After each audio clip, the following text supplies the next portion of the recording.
This video is Introduction to Zoom and will cover the most important basic aspects that you will need when creating an account, scheduling a meeting, joining a meeting, as well as various options that you can choose once you are in a meeting. What we're going to do first is show how to sign up for an account. You do not have to have an account to join a meeting, but if you would like to schedule and host a meeting, you do need to have an account, which is free. So we will click this button and continue with the prompts.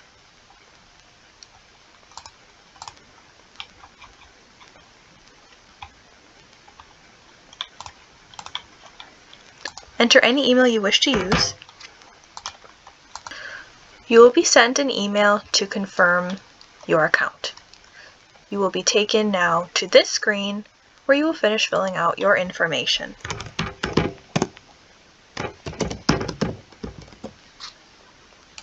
Choose a password and make sure to note the specifications of password length and type.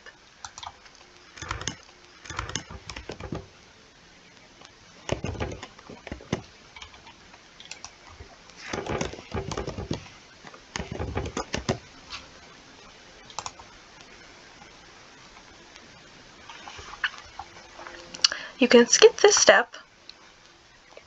Now your account is activated and Zoom is giving you the option to start a test meeting to make sure that your video and audio settings are correct.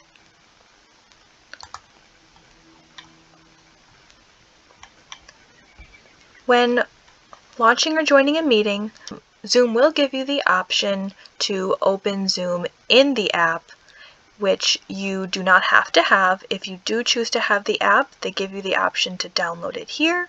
Have the app, you can open it in the app here, or you can click cancel. So we'll click launch meeting and we'll cancel out of this again until we get the option down here to join from browser. And you will join using your computer audio. So you can, down here, you can test out the options. We will discuss these middle options in a little while once we are scheduling and joining meetings, but if you want to make sure that your audio is working and your video is working before you begin to start and join meetings, then you can click this option down here and choose how you want to join your audio. If for some reason your audio does not seem to be working, there are different options. You can also click this button to mute yourself and unmute yourself. You can also start and stop your video at any time. So I'm going to end this test meeting. Now that we are logged in to our account, we will cover scheduling a meeting. Once you click this tab, you will be taken to this page to choose your meeting options. You can add a topic and an optional description to your meeting. You can choose when the meeting will occur.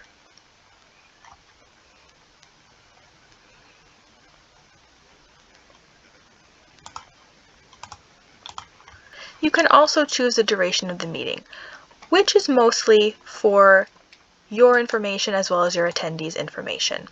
There are a couple things to note about Zoom plans. If you have the free version, which we just signed up for, then you will only be allowed to have a 40-minute meeting time limit with 3 or more participants. After the 40 minutes, Zoom will log you out of the meeting.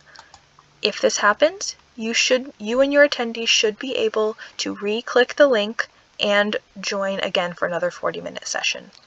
If you are only hosting a meeting for 2 people, then you have an unlimited time. So if you want to just leave this at the 1 hour and you are only meeting with 2 people, it will not affect you. You can also choose your meeting as a recurring meeting.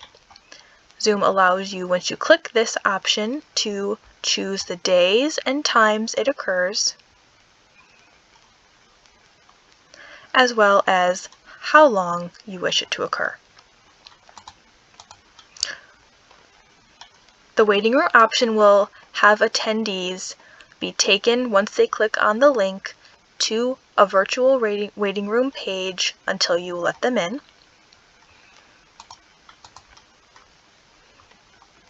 This option is available to upgraded paid versions of Zoom.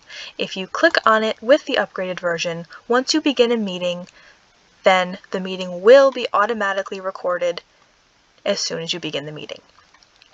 In the paid versions, there is also an option to begin recording the meeting once it has started.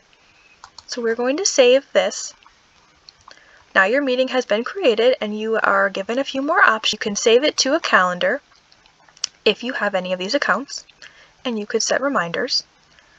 Here we can copy the meeting invitation so we can send it to all those we wish to invite. If you click this tab here, it will show you your meetings in order by date. You can edit them and you can also start the meeting when you're ready to start it.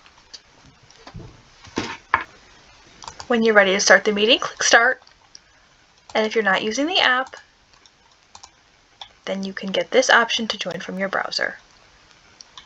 You will join using your audio through your computer, and when you are starting a meeting, you can make sure that you are unmuted and your video is on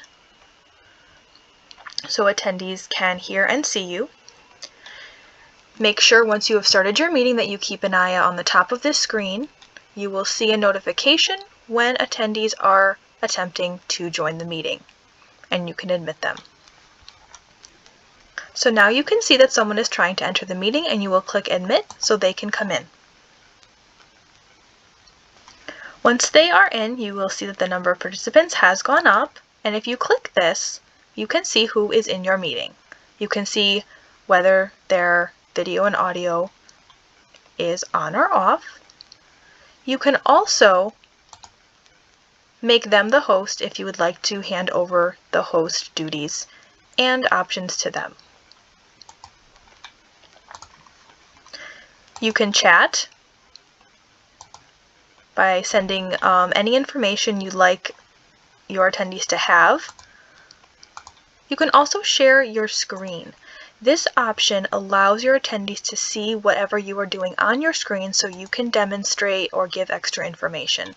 If you click on your screen and click Share, then whatever tab you open and whatever you do on your screen will be shown to your attendees.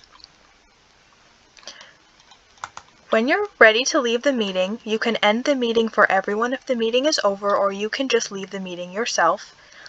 This is also beneficial if you have given the host duties to someone else and you would like to leave but you don't want to end the meeting for everyone. You can just leave.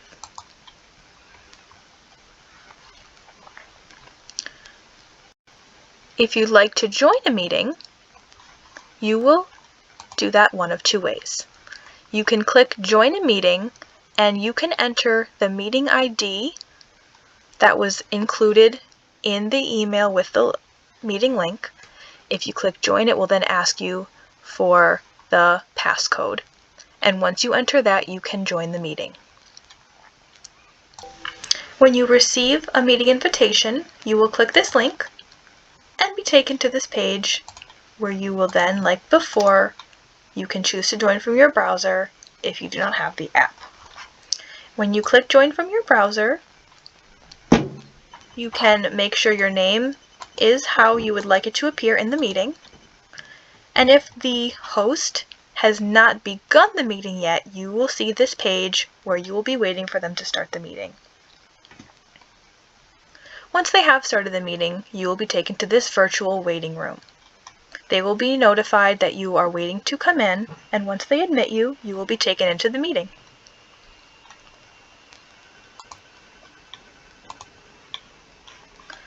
You can make sure that you adjust your settings to ensure that everyone in the meeting can see and hear you, depending on what type of meeting it is.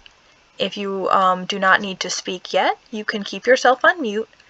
This is important, especially if there's a lot of people in the meeting, as background noises can be picked up, and if you are not on mute and someone else is speaking, background noises can become a little distracting, so you can keep yourself on mute unless you need to talk, and you can unmute yourself.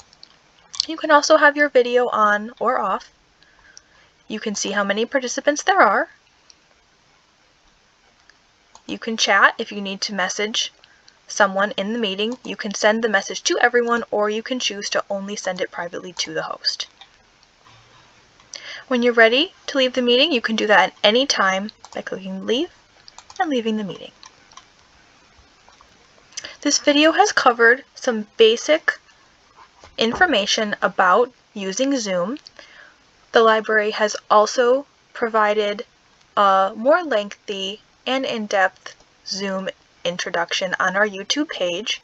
That link will be included in the description of this video.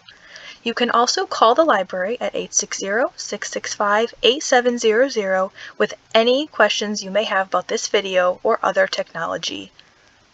You can also set up a one-on-one meeting through Zoom or over the phone with a librarian to discuss Zoom questions or other technology questions.